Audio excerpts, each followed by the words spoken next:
4 hari. Akhirnya malamnya itu ada penampakan waktu itu matahari. Matahari itu ternyata bisa ngomong waktu itu ya. Matahari, setelah itu terus akhirnya bulan. Setelah bulan, waktu ada orang-orang cantik seperti bidadari. Gitu. Setelah itu terakhir adalah yang disebut Pamomong Jowo atau Mbah Semar atau yang Semar. Itu menggambarnya kayak gitu Kang, kayak di wayang, mutlak asli di situ. Waktu itu ya. Itu saya diajarin secara hakikat ya. Jadi orang hidup ini harus gini ya. Saya itu bersemedi. Nah itu yang Semar itu dulu ya juga dari sana ujung mana ya, ujung sebelah selatan waktu itu ya jalan.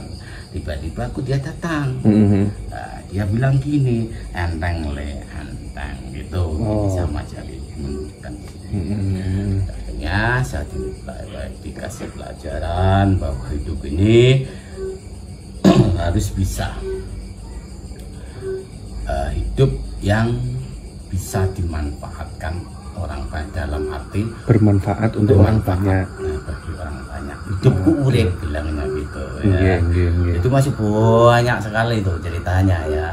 Setelah itu kan akhirnya 5 hari ya kan. 5 hari alhamdulillah udah ludang. Saya pun dikasih tugas lagi waktu itu.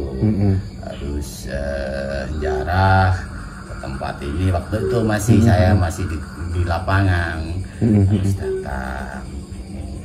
Makanya orang hidup itu benar-benar dalam arti hidupnya harus bisa menyelaraskan hidup. Dalam arti semedi itu penting dan mengetahui setuai dalam arti 4-5 panjang. Memang wong Jawa itu harus memaham di situ.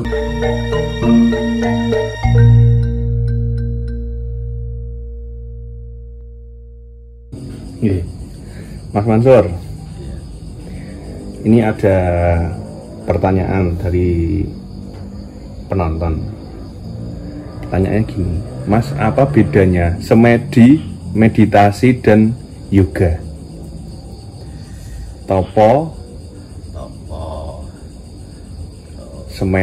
Meditasi kali yoga. Ya, kalau meditasi mah itu termasuk keseluruhan pengaturan napas ya. Termasuk yang dibilang apa itu sekarang itu saya tahu lupa apa namanya itu, Kundalini. Nah, Kundalini. Kalau ini kan jangan tanya, kalau menurut Jawa kan akan ada topo, ada yoga, ada semedi itu kan. Kalau topo itu kan itu kalau menurut saya ya disebut tapa, ngomong Jawa itu tapa ini ya sama juga penampakan.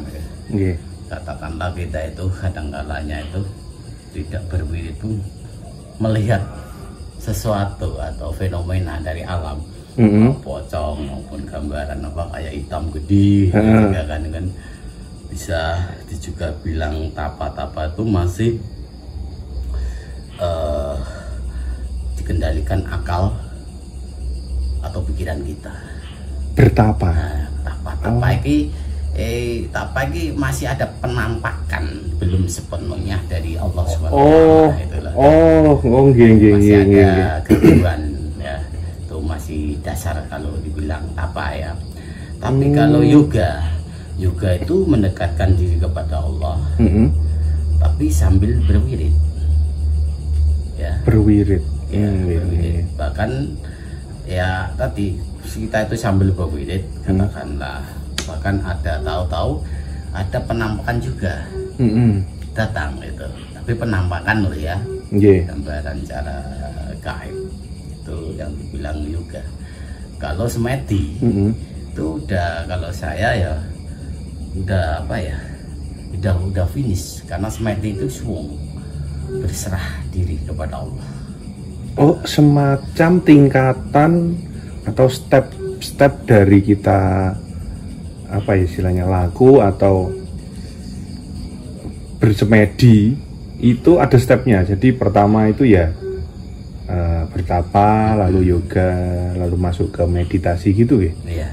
emang ya kalau saya omong sih itu bisa jadi dibilang apa stuck tadi atau apa ya? Ya langkah-langkahnya itu. Langkah itu dibilang sistem bisa jadi karena itu kan berkaitan semua kan harus katakanlah kita itu berjeripaya laku seperti itu. Pada ujung-ujung terakhir itu menemui yang dibilang semeti. Semeti itu udah semua.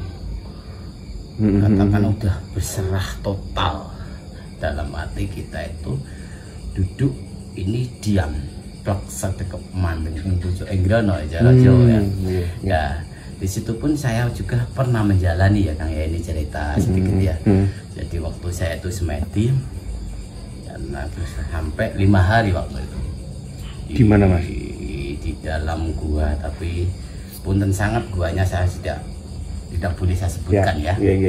Waktu itu selama 5 hari itu saya tidak makan, tidak minum waktu itu.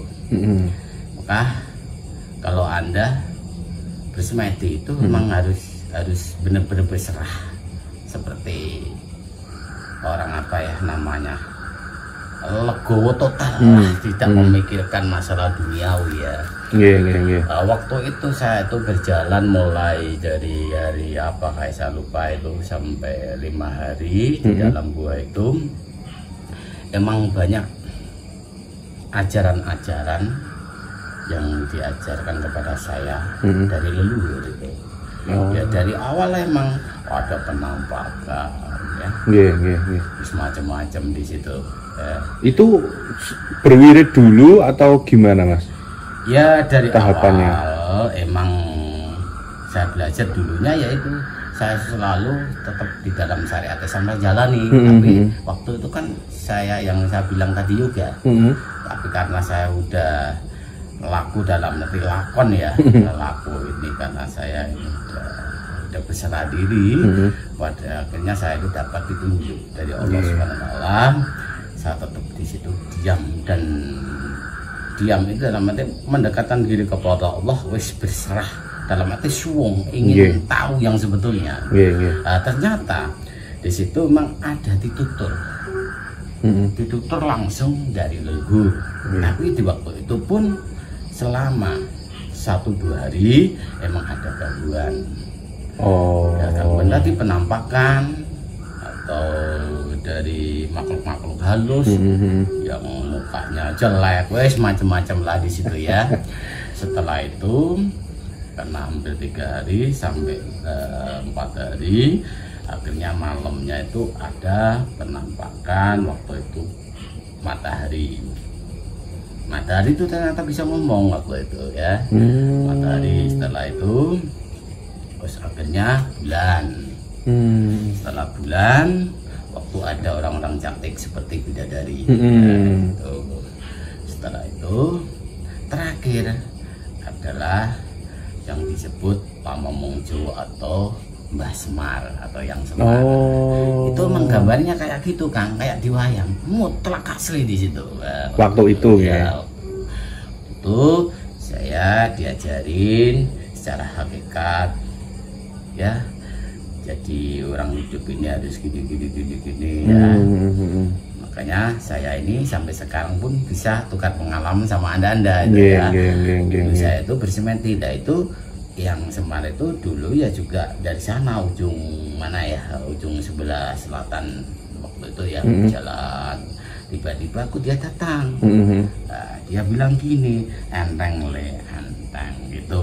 Sama jadi menunjukkan akhirnya saya dikasih pelajaran bahwa hidup ini harus bisa hidup yang bisa dimanfaatkan orang banyak, dalam arti bermanfaat untuk orang banyak. Nah, bagi orang banyak hidupku urip bilangnya gitu ya. Itu masih banyak sekali itu ceritanya ya.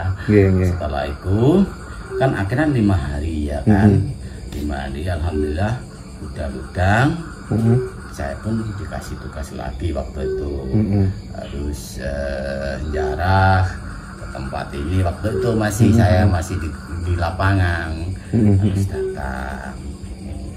Makanya orang hidup itu benar-benar dalam arti hidupnya harus bisa menyelaraskan hidup dalam arti semedi itu penting dan mengetahui sedulur tuai dalam arti 445 pancen. Memang wong Jawa itu harus paham di situ Kang, harus paham, benar-benar paham.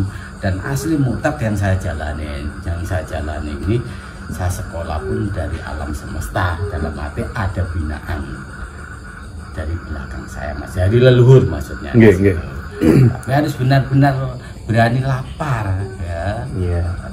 Berani lapar, berani menjauhkan dari tempat yang ramai di situ kan.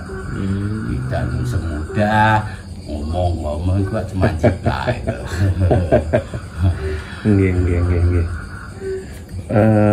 Berarti pada intinya